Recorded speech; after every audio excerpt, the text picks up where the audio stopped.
NVIDIA. In the early 1990s, personal computers were getting faster, but video game graphics were still clunky. That's when three engineers decided they weren't going to wait for regular processors to catch up. Legend has it they sketched the concept for their company over a cheap meal near San Jose. The kind of startup story that sounds too cinematic to be true, which is exactly why it keeps getting repeated. They named the company NVIDIA, built around a simple obsession. Draw 3D graphics fast. Absurdly fast. The first attempts didn't go smoothly. Early products struggled, and in Silicon Valley, two failures can be the difference between future legend and forgotten footnote. But NVIDIA kept iterating, and by the late 90s the breakthrough arrived. Graphics hardware that made 3D gaming feel less like a slideshow and more like a world. Then came the branding move that changed everything. Instead of calling the chip just graphics, NVIDIA pushed a new category, the GPU, a processor designed to do many calculations at the same time. Think of a CPU as a brilliant solo mathematician. A GPU is a packed stadium of good mathematicians working in parallel. That parallel part matters a lot.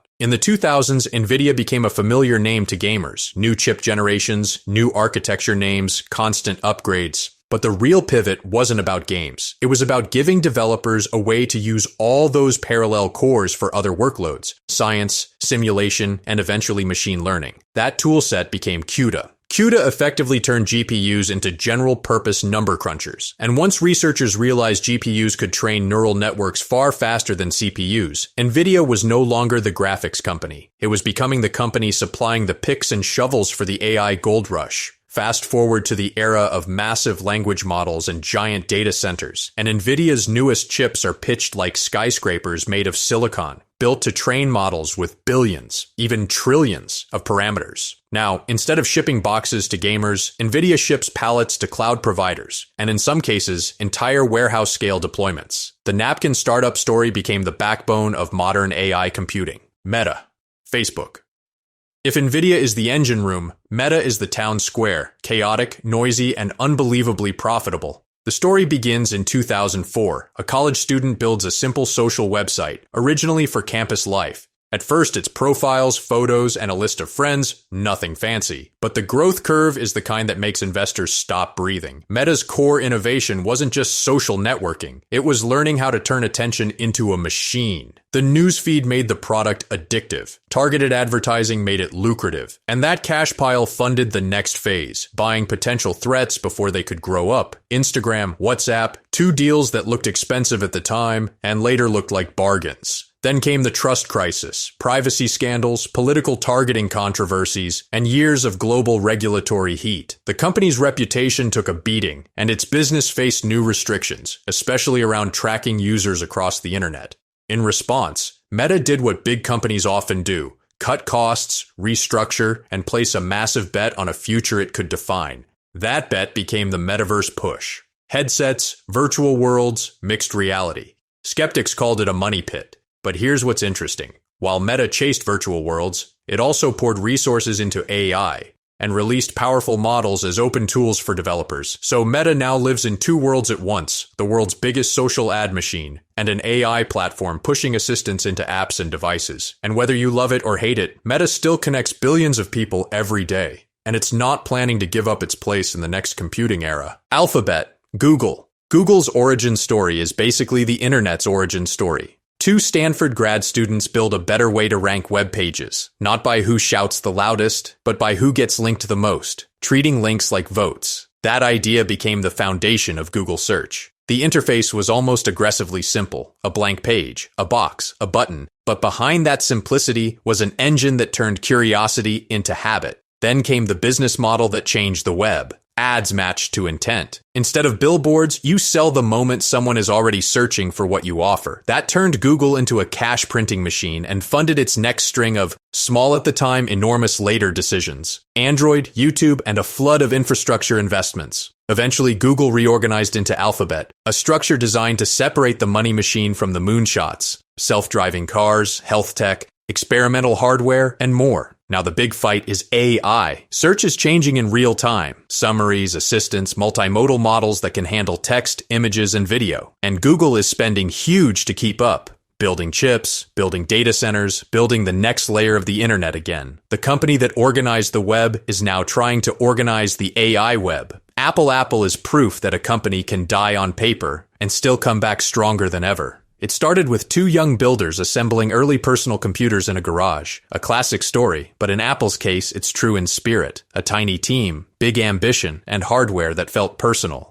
They had early hits, then came the long slump. Years where Apple looked like it might fade into a niche brand, squeezed by cheaper Windows machines. The comeback is one of the most famous second acts in business history. Steve Jobs returns, the product line gets simplified, and suddenly Apple starts shipping devices that feel like culture, not just technology. iMac, iPod, then the earthquake, the iPhone. Apple didn't just sell a phone, it sold a platform, plus an app economy, plus an ecosystem where hardware, software, and services reinforce each other. After Jobs, Tim Cook turned Apple into an operations powerhouse, scaling globally, protecting margins, and growing services into a second empire inside the first. Now Apple positions itself around privacy and on-device intelligence, aiming to bring AI features to consumers without handing everything to the cloud. From almost bankrupt to one of the most valuable companies ever, Apple's arc is about control of the product, the experience, and the business model.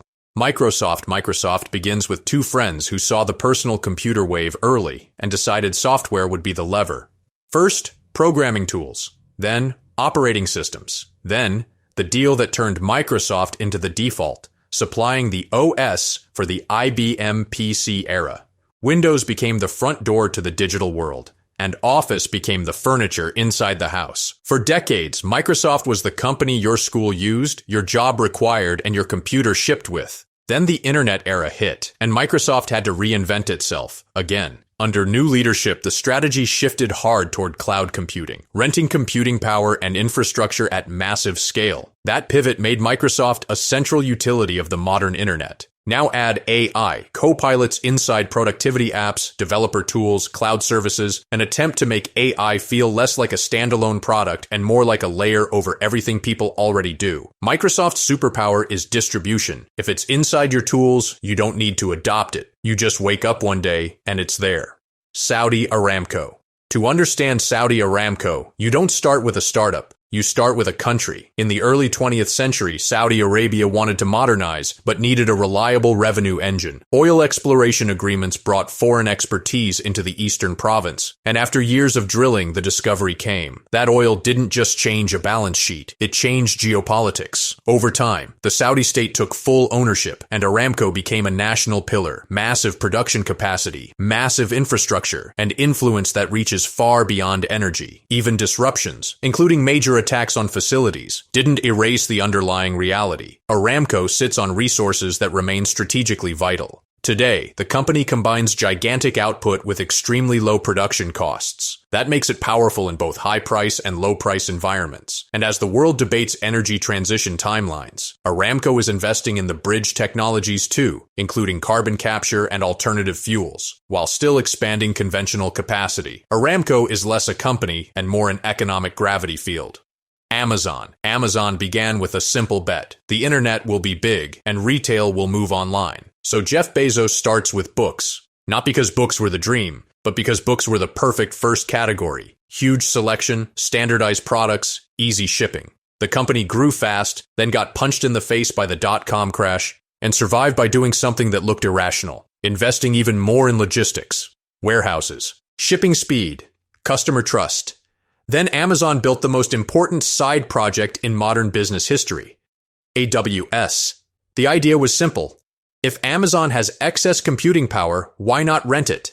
That one decision turned Amazon from a retailer with thin margins into a company with a high-margin infrastructure engine. Now Amazon is two giants under one roof, a global retail and logistics machine, and one of the world's core cloud platforms. And it's using that cloud power to push AI into shopping, delivery, productivity, and everything in between.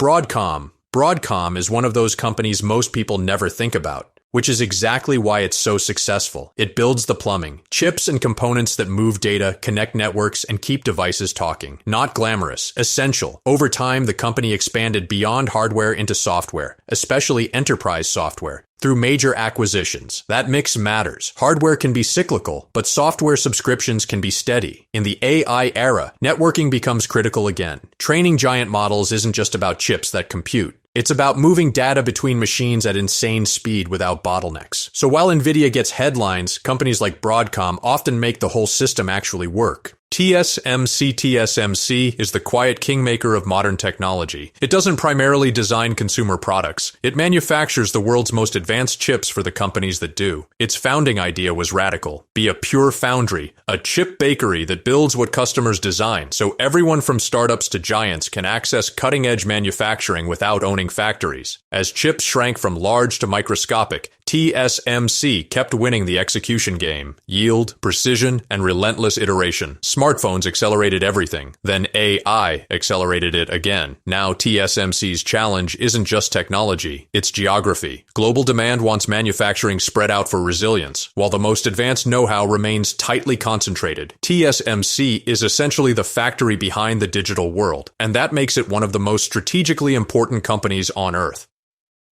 Tesla. Tesla's origin story is not car company gets founded. Its car category gets challenged. The premise, EVs don't have to be slow, ugly, or niche. They can be aspirational. Early years were chaos, delays, production issues, financial near-death moments. But the company survived, and the Model S proved the concept to the world. Electric could be fast, premium, and desirable. Then came scale. Model 3 and Model Y, massive factories, vertical integration, and an obsession with software that traditional automakers struggled to match. Tesla also expanded into energy storage and solar, building a broader electric infrastructure identity. Now Tesla's most controversial bet is autonomy and robotics, trying to turn cars into software platforms and eventually revenue-generating machines even when you're not driving them. Whether that future arrives on time or not, Tesla already did something historic. It forced the global auto industry to take EVs seriously, and it didn't ask permission.